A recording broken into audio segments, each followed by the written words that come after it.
Organized labor in Nigeria is trying to show that it can bark and bite regarding its concern over petrol subsidy removal hardship in the country.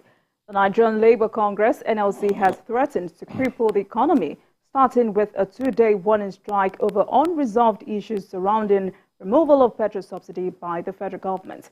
The warning strike, which will take place on Tuesday and Wednesday, is expected to culminate into a total strike if, after 21 days, the government failed to resolve the dispute over palliatives to cushion the effect or the impact of fuel subsidy hike on its citizens.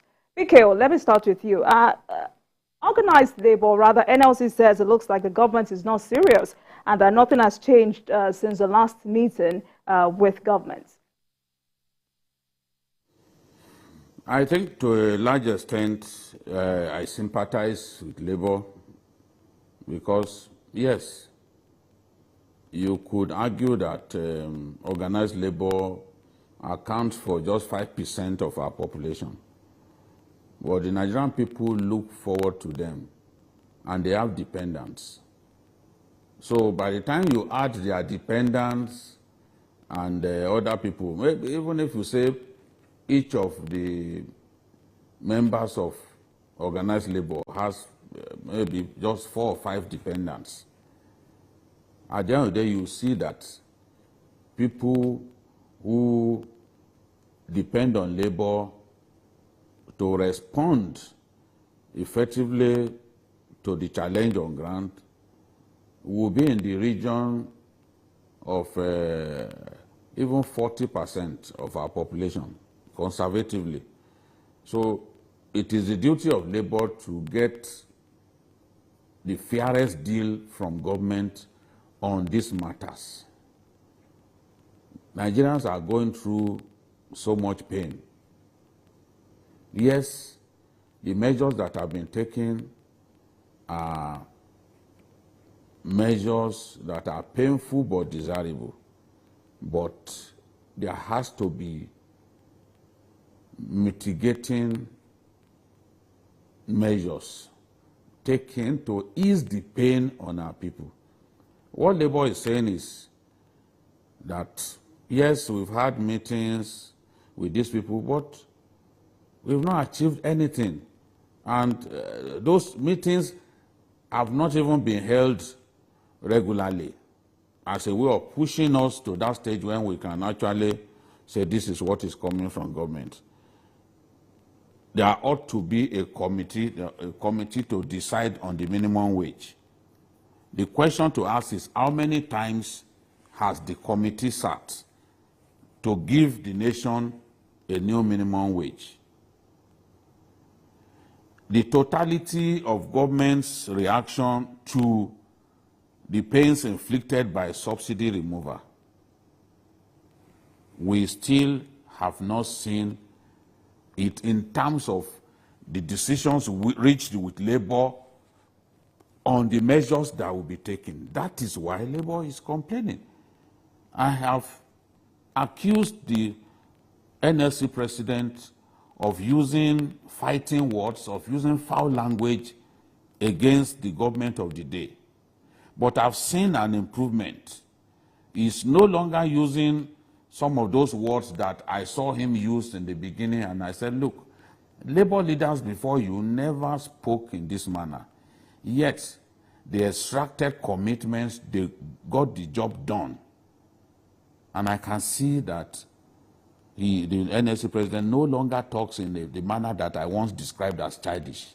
But now, it behoves on government to show its seriousness, to solve the problem on ground, to show labor that, look, we are ready to solve this problem. The last time they complained about the fact that it was the chief of staff that the president nominated to chair the committee. And they are saying, look, by nature, a chief of staff is extremely busy. And because he's extremely busy, maybe that's why they are not seeing the kind of movement that they expected. I would love to see the government move faster on the remedial measures that it intends to take to ease the pain on our people. And the remedial measures include, of course, a minimum wage, a new minimum wage. We should have had another minimum wage. If we were actually following our constitution, there should have been a minimum wage before now, even before this government took over power. There should have been another minimum wage. Now, no one is talking about that, but the president said that states and federal government need to come up with a new minimum wage. So I want to see the president drive that conversation and ensure that we move very fast on the matter of a new minimum wage, because it's making life difficult for our people. People can't go to work as much as they would love to. And that in itself affects productivity and affects the GDP. The president said he wants to see the GDP grow. The GDP will not grow when there is an evident decline in productivity. So we need to see government work with labor and move faster on this matter. They've said they are going to meet with labor on Monday. Many people will be wondering, why did they have to wait until labor issued a notification for a warning strike? So you want to meet with them a day before the warning strike. We've got to do things better and get the buy-in of labor. Once government moves in a way that suggests that government is not happy to see people continue to suffer, I'm sure that even the attitude of labor will change. So from now on, I would want to see government show greater seriousness on this matter. Whether it is the CNG conversion of gasoline engines to CNG-fired engines that we want to do, let's do it quickly. Whether it's, importing of vehicles to ease transportation and make transportation cheaper for our people, whether that's what we want to do, we've got to do that quickly, and for labor and other Nigerians to see. And if it's minimum wage that we want to talk about and other measures, let's take those measures quickly so that people will see that the government means well and the government is determined to ease the pain on our people. If government continues to delay on this, it will affect the perception that Nigerians have of the government. And more and more people will queue behind labor.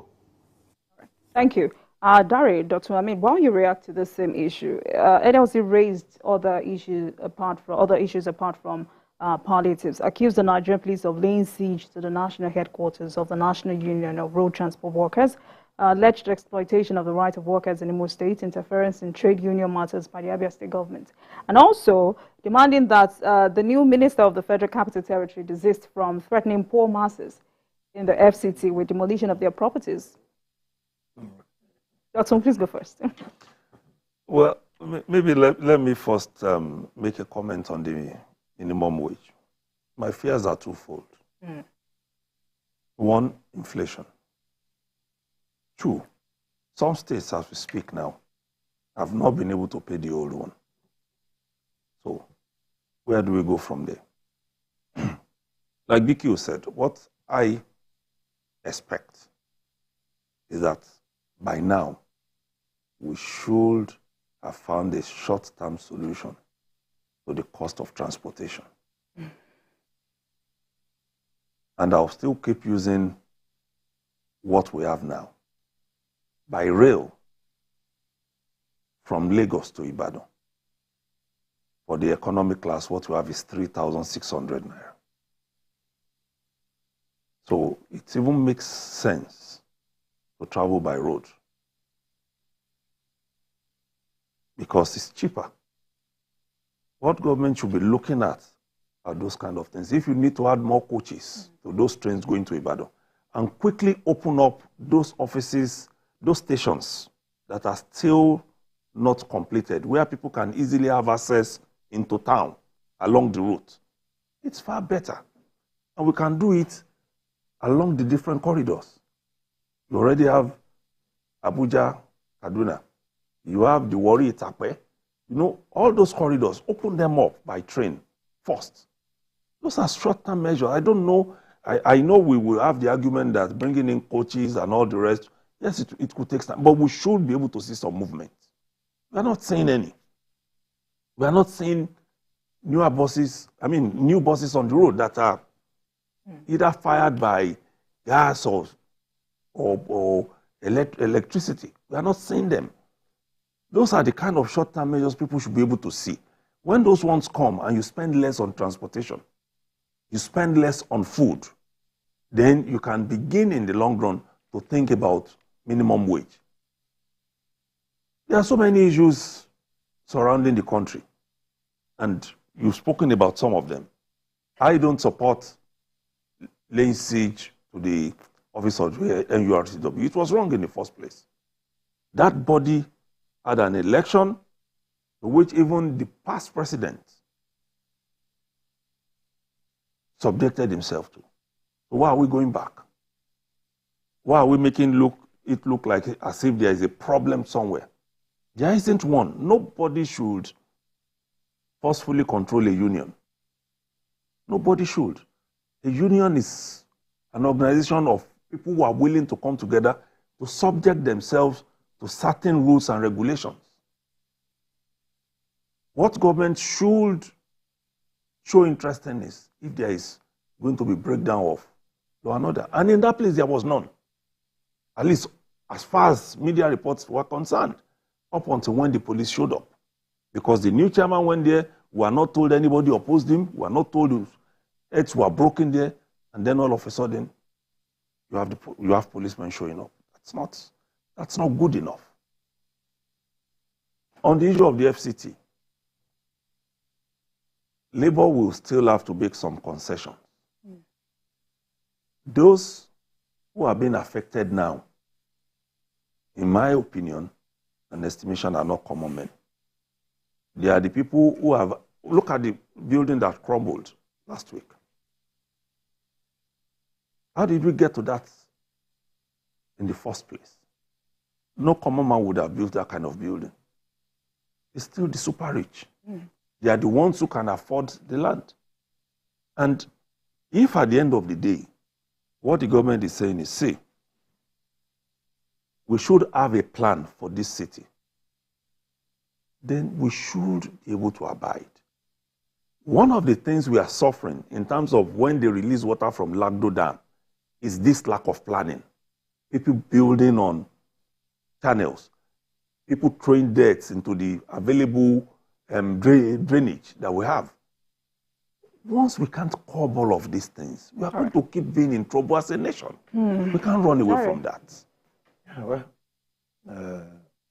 it's obvious that Nigerian Labour Congress, as well as the TUC, and the current administration are likely to be at loggerheads. And when that happens, I will be disappointed more in the government. Because this current administration should know that it is enjoying an unprecedented support from Nigerians. The readiness of Nigerians to make sacrifices since President Bola Ahmed Tinubu took drastic decisions on fixing our economy should be applauded. And I think it is because most Nigerians have come to realize that we need to support President Tinubu in his own determination to do those things we ought to have done many years ago. That is commendable. I, for one, would wish to see the president take more of such steps, which, in my opinion, would save the future of the country. However, there are needs for us to ensure that these people making these sacrifices, bearing these pains, are not made to believe that they have been left alone. Even where our attempts to ease their pain is not enough. We must constantly show them that we are with you in this. This is where the issue of labor comes up. Labor has been able to prove to Nigerians that the negotiations are not moving as they should. So government must quickly change the wheel and be seen to be ready to make life better for Nigerians. And how do you do this? Negotiate with labor. The need for a new minimum wage is not debatable. And it should not be something we will keep in abeyance or we keep hoping will come. It should come now. And it is not just about those, because when you say labor, and you say minimum wage, the civil service, government workers are largely the beneficiaries. The private sector at this time should be seen to be part of the sacrificial lambs. It is important that every Nigerian, whichever sector you are in, benefit from this minimum wage we are currently discussing. It is important because every Nigerian will go to the same market to make purchases. Every Nigerian will pay school fees. So, Nigerian Labour Congress decision to have warning strikes should not be what will be spurring government to react. I see their decision or their announcement that they will meet with labor on Monday as belated. Okay. We should not be saying things like this. We should see a government that is responsive. You have made promises. We will not go back to subsidy era, but we will make sure that we have palliatives. Right. One of those palliatives should be in the area of transportation. Let's take a cue from what Lagos State government have done. People may see it as being very minute, but it has gone a long way. That is reducing the cost of BRT buses. Let me tell you what it has done in Lagos. Traffic situation has improved drastically. Right. Because more Lagosians now keep their car at home and join the BRT buses. All right, fantastic. So we should have more of such things at a time like this. That will keep labor away from threats and strikes. Right. Then we can move forward and find a way of making life better for Nigerians. All right, gentlemen, let's take a break. And when we come back, we will get to some good and exciting